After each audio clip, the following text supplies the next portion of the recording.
Arriba, en el corazón indómito de la selva venezolana, donde los árboles se confunden con nubes bajas y la niebla es más densa que los recuerdos humanos, se levanta una mole de piedra, un gigante que no nació ayer, ni hace siglos, sino que, seguramente, hace cientos de miles de años. ¿Es posible que fuera testigo de una civilización muy avanzada? Ese coloso es el Ollantaypuy, la montaña del diablo, según algunos, una meseta gigantesca cuyas paredes se elevan casi 1 kilómetro vertical hacia el cielo, y desde su cima, como una cicatriz blanca que nunca sana, cae una cascada infinita, el Salto Ángel, la caída de agua más alta del planeta. Aquí la naturaleza no habla en susurros, ruge, el viento silba como un presagio. El agua se lanza al vacío como si quisiera borrar el tiempo, y la roca permanece inmóvil, guardando secretos que aún hoy parecen imposibles de descifrar. Muchos ven en este paisaje solo belleza y grandiosidad natural, pero otros creen que bajo esa piedra, entre sus cavernas y detrás de las nubes eternas, se esconde algo más, algo que no pertenece únicamente a la tierra. Este lugar es un umbral, y los umbrales nunca son inocentes.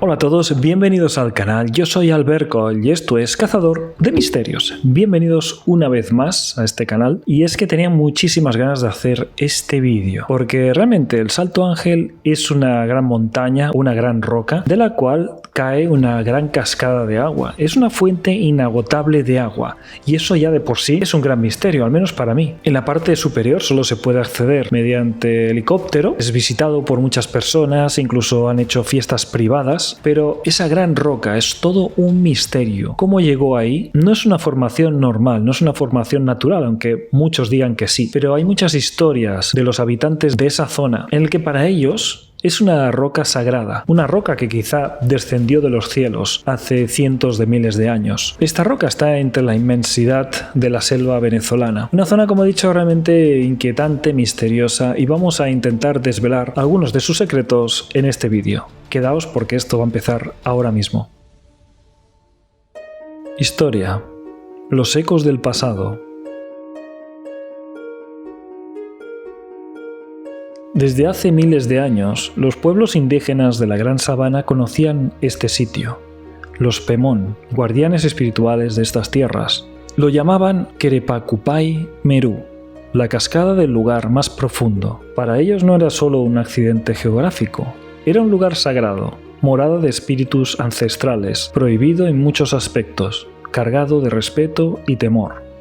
Los relatos indígenas advertían que en la cima habitaban presencias poderosas, guardianes invisibles que castigaban a los osados, y aunque la ciencia moderna lo traduzca como simple tradición, para los habitantes originarios era, y sigue siendo, una verdad viva. En el siglo XX, un hombre extranjero quedaría grabado en la historia de esta montaña, Jimmy Angel, aviador estadounidense que en 1933 sobrevoló por primera vez el Tepuy y quedó fascinado por la monumental cascada. Años después, en 1937, su avioneta se estrelló en la cima. Ángel y sus acompañantes sobrevivieron milagrosamente, y tras 11 días de caminar por la selva espesa, lograron regresar. Desde entonces, la cascada se bautizó en su honor, Salto Ángel, y el mundo descubrió lo que los pueblos originarios ya sabían desde tiempos inmemoriales. Pero más allá de los nombres modernos, lo que hace único a este lugar es su antigüedad. El Ollantaypuy no es una montaña común, es parte del escudo guayanés, una de las formaciones geológicas más antiguas de la Tierra. La zona que lo rodea y su base tiene más de 2000 millones de años.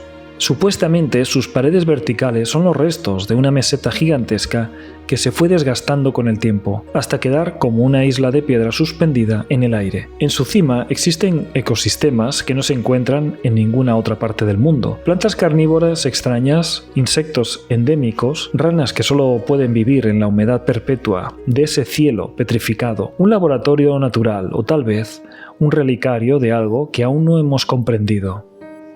Y aquí es donde la historia se vuelve más oscura. ¿Por qué en un lugar tan remoto, tan inaccesible y tan antiguo, la imaginación humana empieza a llenarlo de preguntas? Algunas son simples curiosidades, otras rozan lo prohibido. Civilizaciones perdidas en las mesetas. Muchos investigadores alternativos creen que los tepuis, y especialmente el auyán, pudieron ser utilizados como fortalezas naturales por civilizaciones desaparecidas. Las cimas planas, rodeadas de paredes verticales, son defensas perfectas. El agua es abundante, la niebla constante ofrece protección y el aislamiento convierte estas mesetas en fortalezas naturales. ¿Y si alguna cultura, mucho antes de nuestra historia registrada, habitó allá arriba? Existen relatos de exploradores que mencionan formaciones rocosas que parecen talladas, alineaciones que sugieren intencionalidad. Para la ciencia no son más que caprichos de la erosión, pero para quienes buscan huellas de un pasado oculto, podrían ser vestigios de una civilización olvidada, enterrada bajo el tiempo. Algunos incluso conectan los tepuis con la idea de El Dorado, no como ciudad de oro, sino como centro espiritual o enclave sagrado donde se guardaban conocimientos ancestrales. ¿Pudo la auyán ser una de esas puertas hacia un saber perdido? El auyán como puerta de los dioses y fuente eterna. Las teorías de los antiguos astronautas señalan que lugares aislados y monumentales en el planeta no son simples accidentes naturales, sino puntos elegidos o construidos por entidades avanzadas. El auyán, con su cima plana, su forma imponente y su aislamiento absoluto, sería un candidato perfecto para funcionar como plataforma, base o enclave de visitantes no humanos. Las nubes permanentes habrían sido un velo natural para ocultar actividad desde la vista humana. ¿Y si lo que vemos como un tepui fuera en realidad una estructura antigua, una nave colosal cubierta de roca y tiempo? La idea parece descabellada, pero no más que otras teorías que se han planteado sobre civilizaciones desaparecidas como los Anunnaki. Los Anunnaki, según ciertas lecturas alternativas de mitos sumerios, habrían llegado a la Tierra hace miles de años, moldeando culturas y territorios. Si se desplazaron por el mundo, ¿acaso no pudieron dejar su huella en Sudamérica? En estas torres de piedra, que parecen diseñadas para desafiar la eternidad. Pero realmente, según algunas tablillas sumerias, dicen literalmente que los Anunnaki llegaron de otro planeta aquí en la Tierra, descendieron y crearon al hombre, crearon al ser humano a su imagen y semejanza. Y esto no son textos alternativos, sino es directamente traducido de la escritura cuneiforme sumeria. Algunos ufólogos apuntan que las interferencias electromagnéticas reportadas por exploradores en la zona, radios que dejan de funcionar, brújulas que giran sin sentido, podrían ser vestigios de tecnología dormida, latente, enterrada en las entrañas del tepuy. Ahora vámonos por un momento al Perú, en el corazón de los Andes, entre piedras pulidas que parecen desafiar la lógica del tiempo, fluye una fuente que nunca se seca. Es la fuente ceremonial de Ollantaytambo, un manantial supuestamente hecho por los incas, pero que algunos expertos lo datan mucho antes de la llegada de estos a la zona de Ollantaytambo, donde supuestamente encontraron restos de templos ya destruidos hace más de 200.000 años, y que esta fuente ceremonial aún hoy continúa derramando su agua clara como si hubiera sido conectado a un manantial eterno, oculto en las entrañas de la tierra. El agua, precisa y silenciosa, fluye desde canales tallados en bloques de piedra que encajan con una perfección que la ingeniería moderna apenas puede imitar hoy en día. ¿Cómo es posible que después de siglos, milenios incluso, esta obra siga funcionando con la misma exactitud? Como he dicho antes, los incas llegaron a este lugar cuando este supuesto templo ya estaba destruido, ya llevaba cientos de miles de años destruido. La cuestión es, ¿por qué se destruyó? Quizá fue por un cataclismo o un colapso de esta supuesta antigua, muy avanzada civilización que construyó Ollantaytambo en Perú. En esta zona de los Andes, que es tan complicado manejar bloques de piedra e incluso el tamaño de estas, que, recuerdo, hoy en día es imposible moverlas con nuestra tecnología. Y apenas a unos metros de esta zona de Ollantaytambo se ven incisiones en la montaña, en la piedra, de los cuales sacaron los bloques para crear toda esa zona de este templo perdido, de una civilización perdida, y cuya civilización tenía una tecnología tan avanzada que cortaba la piedra como si fuera mantequilla. Lo curioso es que en la base de estos cortes es que quedaron marcas de la supuesta ingeniería, máquina o sistema en los que usaban estos antiguos, esta civilización antigua, para hacer los cortes. Y parece que la base o estas marcas que dejaron tiene forma de reja. ¿Qué clase de tecnología usaron? ¿Qué maquinaria avanzada usaron que cortaba la piedra como si fuese mantequilla y la moldeaban a su antojo? Ahora volvamos a miles de kilómetros al norte hasta la selva venezolana. Allí, un gigante de piedra, el Ollantaytambo, lanza desde su cima el rugido del Salto Ángel, la caída de agua más alta del planeta, una corriente interminable que parece surgir del cielo mismo, como si un río invisible naciera más allá de las nubes. Dos obras de agua, dos monumentos imposibles, dos enigmas que parecen, en silencio, estar conectados. ¿Y si estas aguas no fueran simples accidentes naturales? ¿Y si estuviéramos ante los restos fragmentados de una tecnología hídrica ancestral, diseñada hace no cientos ni miles, sino 250.000 años atrás, cuando, según algunas leyendas prohibidas, la humanidad no estaba sola en la Tierra? Los mitos sumerios hablan de los Anunnaki, dioses venidos de las estrellas, que moldearon la civilización y otorgaron conocimientos prohibidos. Y si el control del agua, esa fuerza vital que sostiene la vida y da forma al mundo, fue una de sus tecnologías más sagradas.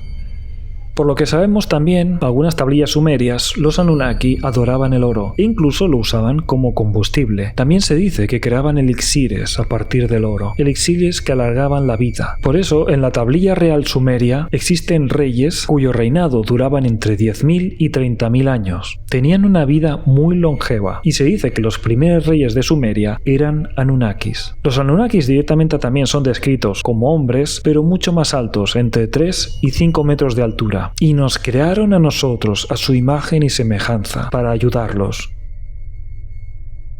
En Ollantaytambo, el agua fluye como un circuito cerrado, casi eléctrico, perfecto. En el Salto Ángel cae como una descarga infinita, un torrente que nunca cesa, como si fuera un generador natural imposible de agotar.